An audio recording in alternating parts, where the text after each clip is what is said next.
Si hay un sector entre las y los trabajadores que viene dando la pelea, son los trabajadores de la salud. Y lo hacen por dos vías. Luchan desde la primera línea contra el avance del coronavirus en todo el país. Y también están dando la pelea en sus lugares de trabajo y en las calles por sus condiciones de trabajo. Es que la situación no se aguanta más. La precarización, los contagios, el agotamiento se combina con la falta de respuesta por parte del gobierno a los justos reclamos que empiezan previo a la pandemia en defensa de la salud pública, por más presupuesto y que por el COVID se hicieron más que necesarios. Pero seguimos esperando. La pandemia del COVID-19 puso al desnudo la crisis de los sistemas sanitarios en todo el mundo. Sin duda, los países con peores indicadores son los que enfrentaron la pandemia con sistemas de salud privados y con gobiernos negacionistas como Estados Unidos. Pero en nuestro país, la salud pública quedó lejos de aquel sistema financiado desde rentas generales gratuito y universal. El virus encontró un sistema desfinanciado por los ajustes, fragmentado, con un sistema privado en expansión y con el equipo de salud con bajísimos salarios y pésimas condiciones laborales. Hoy en día el país se encuentra en una situación más que crítica, ubicándose en el top 10 de países con más contagiados y con decenas de miles de muertos.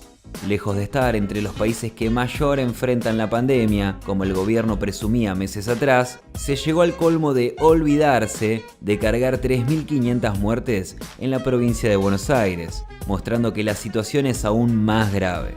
Más allá de los discursos y exposiciones magistrales que ya no vimos más, ¿qué decisiones político-sanitarias tomaron Alberto y Ginés? ¿Se podría haber hecho otra cosa? Repasemos. La primera decisión fue liquidar la cuarentena con dos medidas claramente antisanitarias. Abrir ramas de producción que no eran esenciales, estimulando la circulación comunitaria, y no apuntalar el aislamiento con medidas sociales para que la gente pudiera quedarse en casa sin ver peligrar su fuente de trabajo, perder parte del salario o no tener un subsidio universal si estaba desocupado. El presidente y los gobernadores fueron abriendo la compuerta y obligando a la población a exponerse al riesgo para poder comer. La segunda decisión también fue antisanitaria. Se negaron sistemáticamente al testeo masivo y de esta manera tener un mapa sanitario real, levantar una barrera sanitaria más selectiva y focalizar la circulación del virus. El propio gobierno lo admite, pero no lo hace. Argentina sigue estando entre los países de más bajo índice de testeos. La tercera decisión fue negarse a fortalecer el sector público y avanzar hacia un sistema único. El gobierno nunca dispuso un aumento presupuestario drástico para superar el déficit de recursos. Luego de reclamos de la primera línea, llegaron de manera irregular los elementos de protección e insumos. Se reforzaron en parte las camas críticas, pero sin el personal y la infraestructura correspondiente. Y la incorporación de personal de salud fue insuficiente y en condiciones precarias. Por ejemplo, en territorio bonaerense se reclamaron 2.500 profesionales y solamente 650 se incorporaron a lo largo del año. La negativa a avanzar a una medida urgente como el Sistema Único de Salud ha impedido optimizar recursos, ya que el sector privado sigue manejando en función de sus ganancias el 65% de la capacidad sanitaria. Y lo peor, el Estado lo sigue subsidiando. Un crimen sanitario. Las consecuencias de estas decisiones las sufrimos todos. La curva de contagios nunca paró de crecer, al igual que el número de fallecidos. Pero la peor parte se la llevan quienes ponen el cuerpo en la trinchera. Más de un tercio del total de contagios producidos en la clase obrera corresponde al equipo de salud. Son más de 31.000 los que han contraído el virus en todo el país y 120 de los fallecidos. Casi el 40% son enfermeras, el 20% médicos, luego siguen los camilleros y el personal de limpieza. A pesar del discurso del gobierno, la realidad es que con sus decisiones, la economía de los ricos está por encima de la salud y de la vida.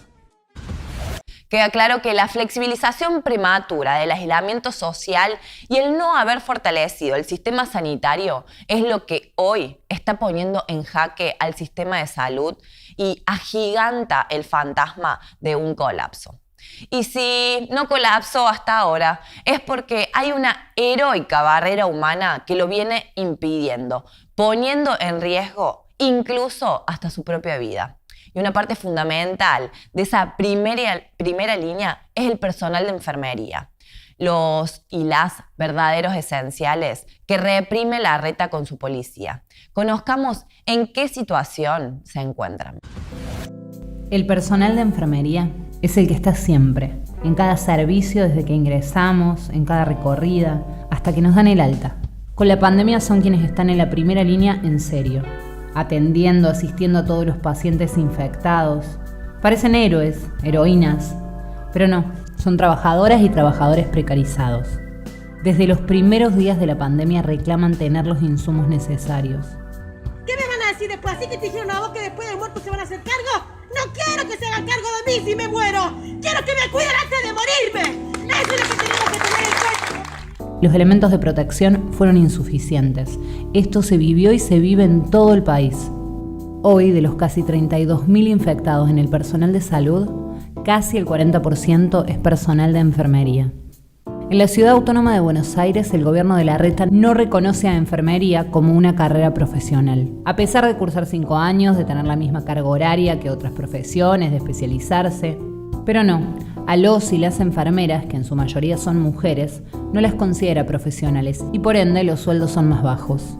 Además, cientos de enfermeras y enfermeros están contratados como monotributistas, precarizados y sin cobertura social. Aberrante.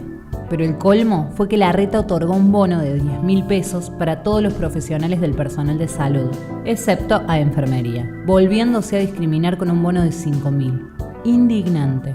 Es por eso que el 21 de septiembre se realizó la movilización de mayor envergadura del año en el sector de salud, con las enfermeras y enfermeros a la cabeza, recordando la enorme lucha de 2018, cuando entró en vigencia la Ley 6035, que excluyó, entre otras profesiones, a enfermería del equipo de salud.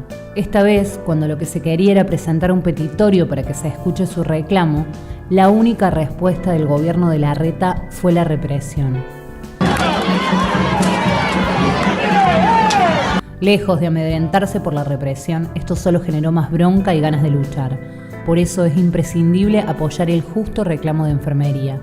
Un aumento significativo a todo el personal de salud, más personal, condiciones dignas de trabajo y licencia para los grupos de riesgo. La lucha es el camino. Si queremos ponerle un freno a esta grave situación, hay que dar un golpe de timón urgente.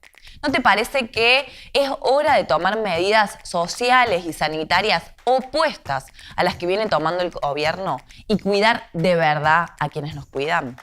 Necesitamos triplicar el presupuesto sanitario en todas las jurisdicciones.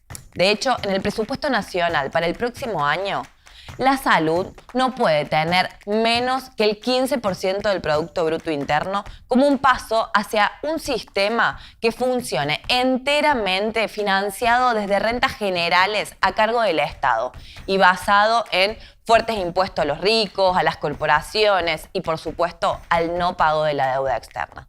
Se necesita un plan de testeos masivos, tanto entre la población como en el personal de salud.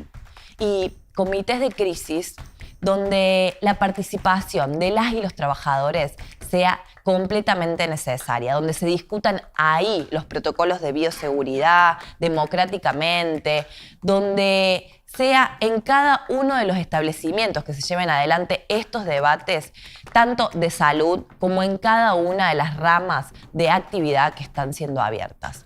Además, hay que realizar una amplia convocatoria para aumentar el plantel sanitario con plenos derechos y salarios acordes a la canasta básica. Implementar un plan de jerarquización global de las y los trabajadores, bajando la exposición al riesgo y combatiendo el poliempleo. Elementos de protección, licencias para todas, todos los grupos de riesgo y, por supuesto, la inclusión de enfermería a la carrera profesional, es decir, la inclusión a la 6035, porque enfermería es profesional y este jueves vamos a acompañar a su lucha.